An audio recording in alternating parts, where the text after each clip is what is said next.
Millennium Mines is the first pay-to-enter park we encounter in Rollercoaster Tycoon Classic, which presents a whole new set of challenges compared to the pay-per-ride parks. Why? Well, simply put, you'll make less money and have to work harder for the money you do make. I did a full video on beating pay-on-entry parks, and those tips are well worth keeping in mind when playing Millennium Mines, although, as pay-on-entry parks go, this one shouldn't be too difficult to beat if you have the right approach, as you only need to have 800 guests at the end of year 3. As we work through this scenario, I'll cover a few general points to keep in mind when playing pay-on-entry parks. As you'll have seen, my first step for now was to repay the loan. I'll take out more loan as I build rides, but I don't want to spend a penny more than necessary in this scenario, so I'm keeping my interest repayments to the absolute minimum. We begin with one pre-built ride, a miniature railway with just one station that loops guests around this old mining site. We have no staff, so I'd best employ a mechanic to ensure my one ride remains operational. Research-wise, I choose to focus on shops and stalls. We'll need these to make extra money, and gentle and thrill rides, as we don't have many to choose from, and these are quick and cheap to build. As we only have the miniature railway, I'll get a few rides built quickly to get this park going. Using what is available in the build menu, I add a twist, merry-go-round, and one of my favourite rides in the game, Mango Muncher from the Junior Coaster selection. So now let's talk entry fee. What should you charge? A general rule which many Rollercoaster Tycooners like to use and offers a good guide is to charge £10 for every coaster in your park and another £10 for every 3 other rides you have. But be careful not to charge more than guests have in their pockets when they are spawned. For Millennium Mines, this is £95. If a guest can't afford to enter, they won't, although the game mechanics do mean there's a good chance new guests will spawn in their place. As we now have one coaster and 3 other rides, I'll charge £20 for entry, which will keep us below the limit at which guests won't spawn as easily owing to bad park value putting them off. With plenty of loan left, I'll add a log flume, splash mine, and then a haunted house, taking my entry fee up to £26 with some loan remaining. This also means I now have 6 rides in the park, and I've done this entirely with rides available in the build menus just to get the park up to that £26 entry fee as quickly as possible. I can have some fun building my own rides once the park is a little bit more operational. With my research priorities limited to just a few categories, the all-important information kiosk becomes available in April year 1. It's vital in this scenario for 2 reasons. 1, it's a wet park, so guests will want to purchase the umbrella to keep dry. And 2, because those umbrellas can be a Rollercoaster Tycoon license to print money. I've covered the so-called umbrella cheat a few times in various videos, but for those who don't know, when it's raining, guests will pay almost anything for a brolly, so you can set your pricing accordingly, if you wish to.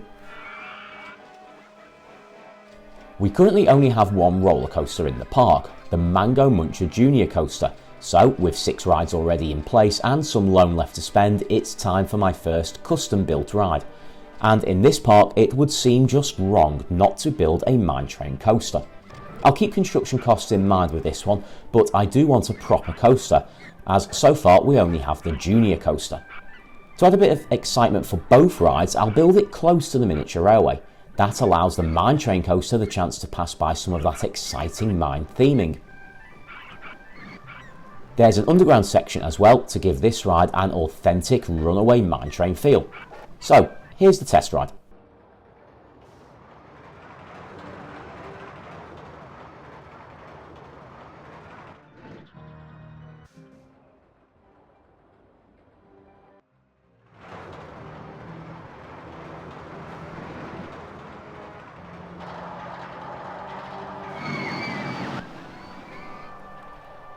It's short, it's sweet, but it's very effective.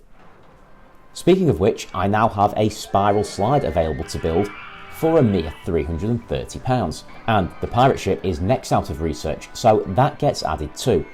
That's helped me expand the amount of space I'm using in the park, easing some of the congestion that was beginning to build around the original park pathways. There's loads of space in this park. If you just play to the end of the scenario goal, you definitely won't need to use it all, so it's worth keeping the park fairly compact to avoid spending too much money on paving in a park where your funds will be limited, but equally you want to make sure there's enough space that guests aren't getting crowded, especially when it rains and guests are less likely to be joining ride queues. So as well as that information kiosk, food and drink will be important in this park. My shops and stalls video covers everything you need to know about maximising revenues on shops and stalls, but supply and demand is key to help ensure maximum revenue and minimum running cost. For now, let's start with a chip shop. I've got enough funds for another small coaster, which will help me add £10 to the park entry fee. There's a nice flat bit of land to the right of the park entrance which will be perfect for something compact, and as we have the wooden wild mine available, I'll take Mini Miner directly from the build menu, which I can just about afford with my remaining available loan.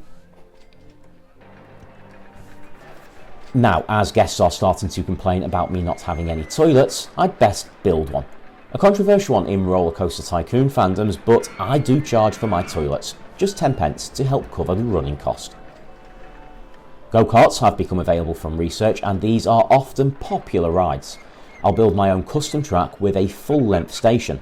As ever with go-karts, I'll keep the track compact, have it pass by footpaths and other rides, and have a small underground section, all aimed at boosting the ride excitement rating. My entry fee is now up to £45 and is earning me some steady revenue. My next few months were largely spent waiting to have enough money to build some new rides, and when I did, the looping roller coaster was a great option. Why? Because it has an on-ride photo section for extra revenue and can be built cheaply and effectively with the reverse inclined launch mode.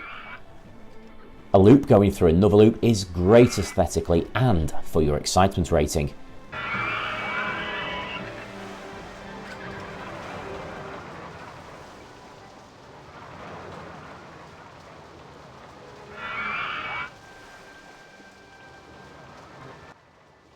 And there we have a quick, simple and cheap design, and actually I can get a bit of my build cost back because everything after the second loop is redundant. And once I've retested, here are my stats. An extra information kiosk will help make sure everybody who wants an umbrella can easily get one when it rains, and a drinks kiosk is in order to quench both guests' thirst and my bank balance. A Dodgems and Ferris wheel are next from research and also went straight in. Guests at this park seem to enjoy the gentle rides a little more than usual. Next, I received the souvenir stall from research. All merchandise style stores are always worth building. There is a bit of a science as to where to place them for maximum revenue, anywhere that guests tend to be at their happiest, so close to the exits of popular rides. Guests will buy one of each type of merchandise you're selling in the park if they're happy and your prices aren't too high. So if you have several options for different souvenir stalls, go wild, but don't overdo each type of stand as guests won't buy more than one umbrella or cuddly toy, for example. So that takes me to the start of year 3. By this stage of a paper ride park, I'd expect to have lots of spare money to build new rides, but the pay on entry nature of this park means I'm still close to my maximum loan amount. But at this stage I have enough to build a mini roller coaster, which will be another cheap design. It's important to keep building when you can to ensure new rides which will continue to attract new guests. Otherwise, as rides become older and less attractive, your guest count may begin to drop. Now this isn't exactly a complex design, but it should work well for this park, just as my other simple coasters have done so far. Although the rocket cars here are a little out of keeping with the mine theme of the rest of the park.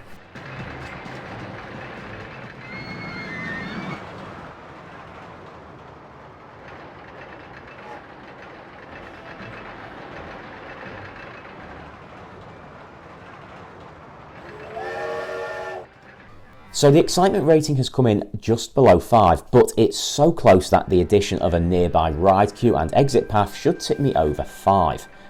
I've added a couple of new thrill rides here too, a swinging inverted ship and a launched 3fall, which I removed the scenery from to save a little bit of the construction cost. This gives me another new area of the park to ensure I don't get too crowded near the front. But as I said earlier, that should never really be an issue in this park as there is plenty of space. After adding some food, drink, souvenir stalls and toilets to this area of the park, I can give guests another reason to make their way over here with a river rapids. Like the go-karts from earlier, this is a simple construction with an underground section, a tight design and use of all special river rapids track pieces. It's not too long to keep construction costs down, and we know guests are happy with lower intensity rides in this park. But I'll add a big drop just to improve those stats a little bit. By this point I was satisfied I'd done enough to win this scenario, so I just kept an eye on the park rating and guest comments, but otherwise I hit fast forward until it was October. It's kind of a shame this is a pay on entry park, or not a 4-year scenario with a larger guest goal. There's so much space and plenty you can do with the scenery, but the pay on entry nature of the park means you're always restricted financially, unless you completely rip your guests off for those umbrellas.